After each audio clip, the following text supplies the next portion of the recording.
One question I've got.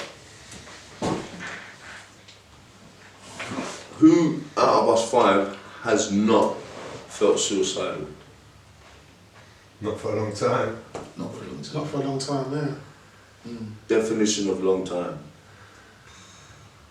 Years, some years, Yeah. years. Enough for it to be safe. 2 years, years.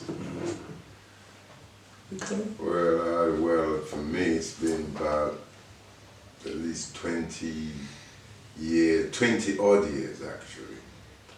Yeah. From I came into recovery, the suicidal thoughts left me. From I really got honest with myself, you know what I mean, really, and I got God in my life, and I started having a relationship with my higher power and all that. It just sort of blocked all that out instantly, really. Yeah, thank God for that. It's funny you say that because my experience is very similar to that. Found self-worth, and that was like I found a connection with God, and that gave me self-worth. It showed me that what could be. I didn't have to be that what I was, what I felt like I was. You know what I mean? I was boxing myself somewhere, and I could be someone new every day. You're 3 people. You know what I mean? You're who you was yesterday, you are today, and you're gonna be tomorrow. So you can get to be 3 different people. You know what I mean? You can shed that skin. I could let it go. Well, to be honest, to answer your question, I feel suicidal all the time, bro. I ain't even gonna lie. Because the world that we live in is a dark place. You know what I mean? And it's like, I don't feel suicidal strong as I have done when I was using, and when I was high, and when I was like reckless. But I feel, you know, because you know there's different stages, isn't it? Like you got the one where you plan it. Like you plan how, that's when you need help. Like when you start planning it, or when you get the rope, or nah. I've got the ones where like FNL, it's like, what's the point? Because I take a lot on because I want to help a lot of people, and we're glad to do that. We're glad to do that. But then what's the end game? There's a lot of stress out there. It's like the bombardment of Negativity. I'm trying to vocalize it. So the less, because I don't use no more, but when I'm using, man's numb. Now man's not using, man's sensitive. Yeah, you feel that. So I'm struggling personality-wise with my sensitivity because I feel man, I take the man for fool. But then things are affecting me more that kind of stress me. But then you've got the bravado where you've got to come across.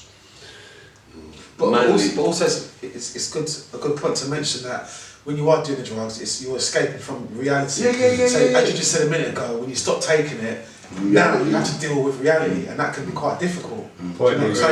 We take the drugs because we don't want to feel.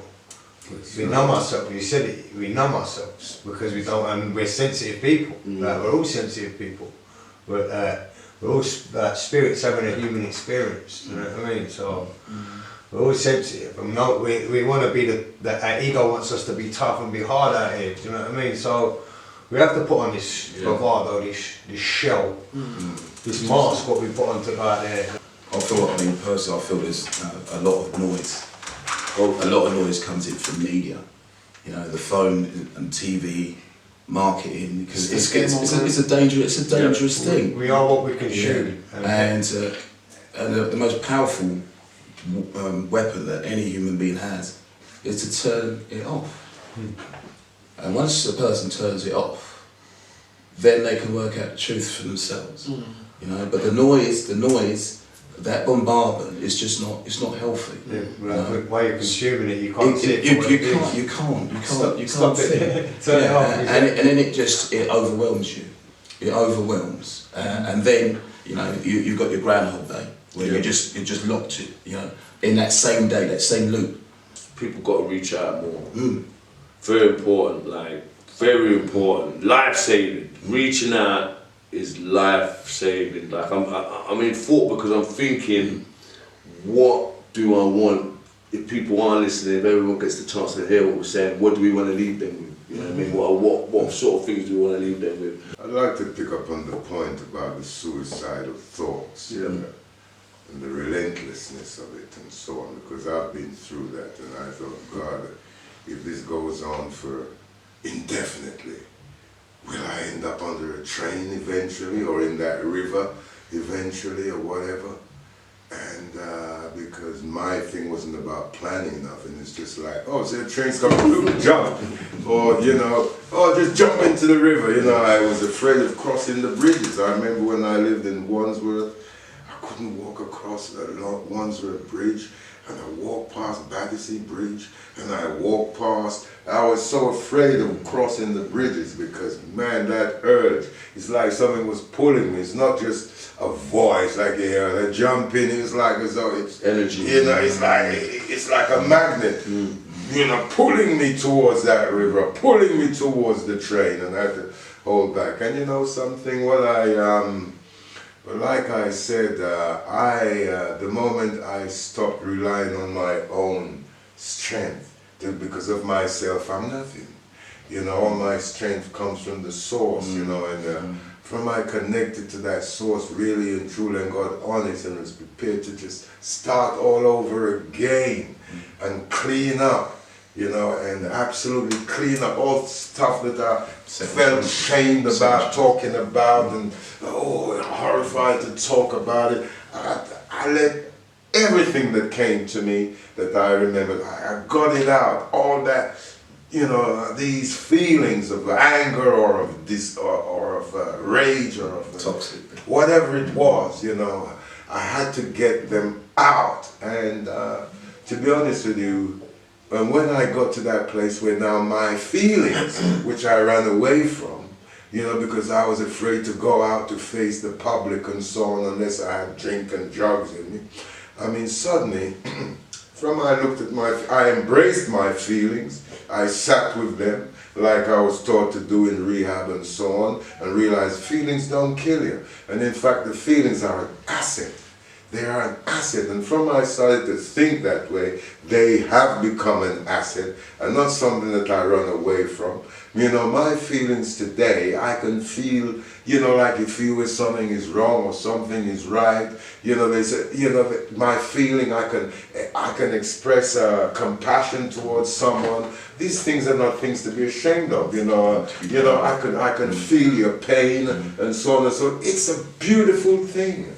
You know, it's not something to be afraid of, you know. It's like pain is like a defense mechanism. If you didn't feel pain, if someone came to chop your leg off, you know what I mean, you wouldn't, or you put your hand in the fire, you know, and the whole thing would burn. So feelings, you know, feelings, whether it's pain or whatever, is an asset.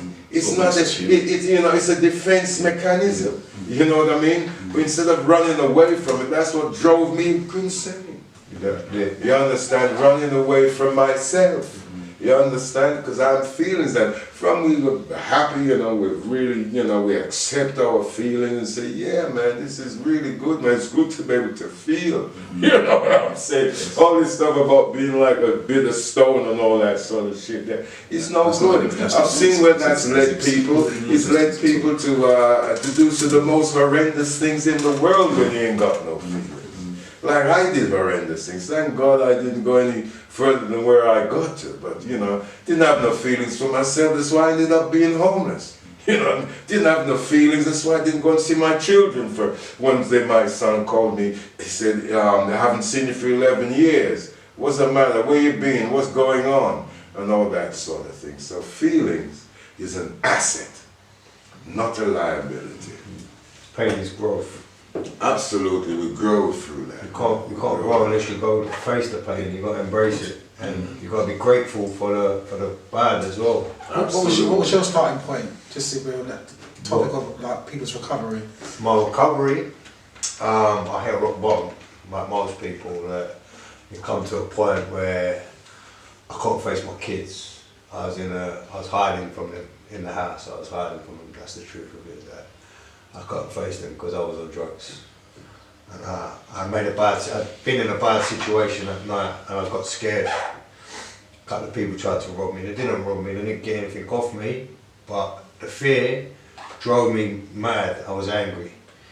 And I couldn't sit with the fear and it dispersed, so I chased it and made it 10 times worse, and then I couldn't face my kids, and that was my rock bottom. And I said, I can't do this no more. You know what I mean? Something's got to give. It's normally something epic that happens that makes people sit down and face the music. Do you know what I mean? But I've had I had a lot of events what should have woke me up before that, and that don't sound too bad, but there had been other things, and I was sort of on the road to recovery, but I needed that one last thing just to make me aware of that I was making my fear was making things 10 times worse, rather than face the fear. You know what I mean? I wasn't in danger no more, I was at home, but I still was angry that they made me feel fear. And I didn't realise everything that I was doing. Mental health solutions, innit? Is like everything is attacking our minds, guys. So what can we do? Like what I do sometimes is just think positive, innit? I just think about the good things. You know what I mean? And I've got a lot to be thankful for. Because as we know, we all lose people every year and stuff like that. So one of my things is just keep positive. Think like sometimes everything's on top of your shoulders, like some weights that you can't even imagine. So yeah, that's one of the things we do. We just got to keep positive. So yeah, man, what do you I agree with that. I think for me, because I suffer from mental health to this day. I'm on blood pressure tablets, which I take, and I get stressed out quite easily, as you know, with my anxiety. And the best thing for me is just keeping focused, just keeping busy. Yeah. That's my main thing. Just keep so busy. I haven't got time to sit there and dwell on stuff that doesn't even matter. Do you know what I'm saying? So that's my sort of solution. Well, you know something, with these suicidal thoughts and all that, when I play the tape forward now, because before in the past, I never played it forward. When you fast forward, you say, you jump in the river, then what's going to happen? Your mom's going to be crying, your dad, your children going to be mourning this and that and blah, blah, blah. What good is that? You jump in front of the train and you're all splattered on the railway track there with all your remains that you've left behind, you know what I mean? This is, you're crazy or something, come on, think positive, in time this will pass, everything passes, so really and truly, we just I've just learned to slow down and be more humble in myself and not think that I'm this great big strong man that I thought I was, because that's what kept me in denial for nearly 30 years. You understand? I didn't have to suffer for so long, sort of suppressing my feelings and all the rest of it. Lucky I'm alive to tell the tale, to be honest with you. So it's a beautiful thing and in fact my feelings, brought me to the place where I am now the founder of From Rehab to Life Foundation, helping to steer others away from drug and alcohol addiction, violence and crime, and even homelessness, because all these things I've experienced in my life for, not homelessness for 3 decades, but, I got to that point there. And it's things like that feeling, of shame as a homeless person, nowhere to live, and all that sort of thing. I remember hiding from that. It's only when I didn't tell anybody, when the man in the crack house said, "Hey, you got nowhere to live in, you're going home, you've been here for about a week or whatever." I said, "Listen, I'm the head of security around here, anybody misbehave, I'm going to kick them out."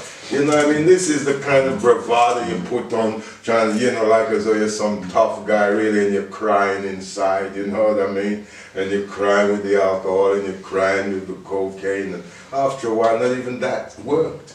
Because they said the pain came through even the anesthetic of the coke and the alcohol and crack, etc. So I'm really grateful to be able to sit with my feelings today and be grateful for my feelings, because they've helped to save my life.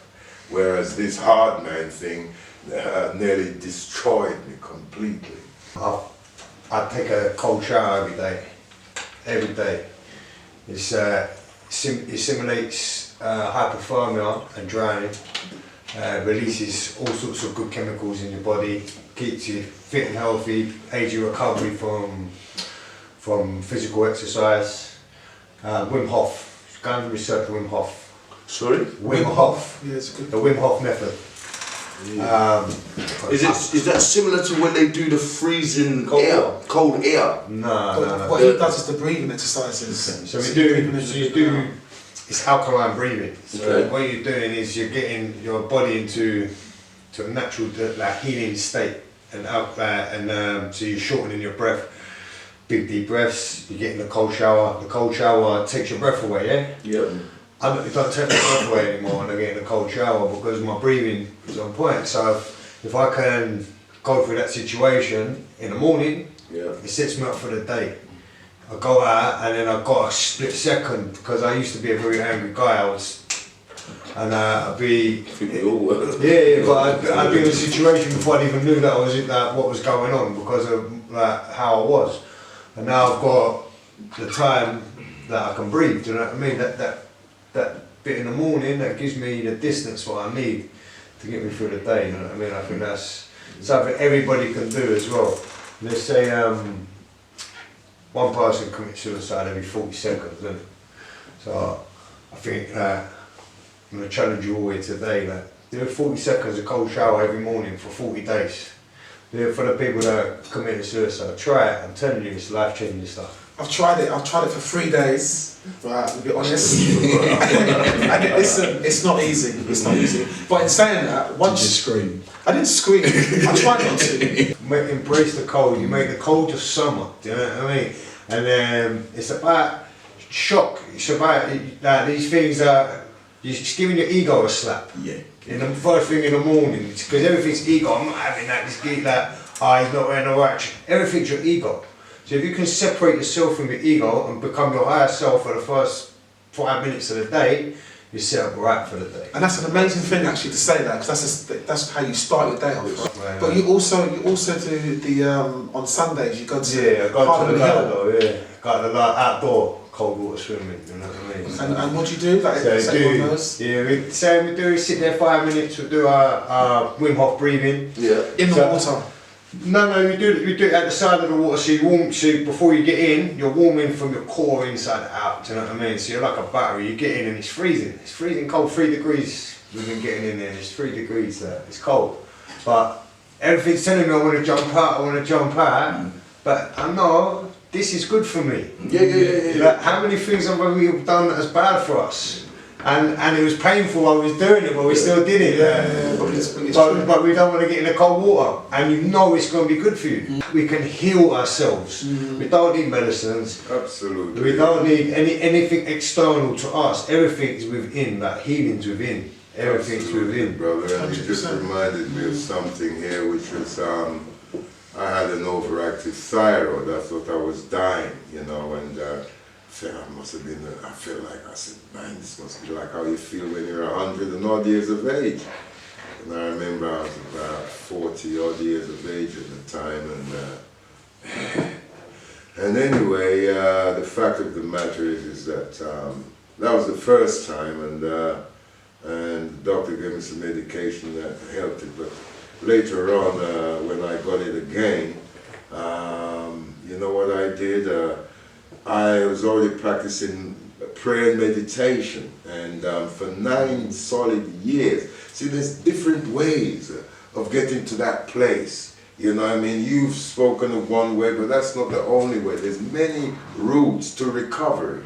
You know, and I found that, man, and I was really down with this overactive thyroid again, and the fact is that I meditated twice a day, morning and night, for at least 1 hour a time or more, sat down and just sat there still and felt all my feelings and saw my thoughts coming and going and all that sort of thing, and hearing all what's going on around me. But they say that everybody should meditate for 20 minutes a day, and if you ain't got enough time, you should probably do it for an hour.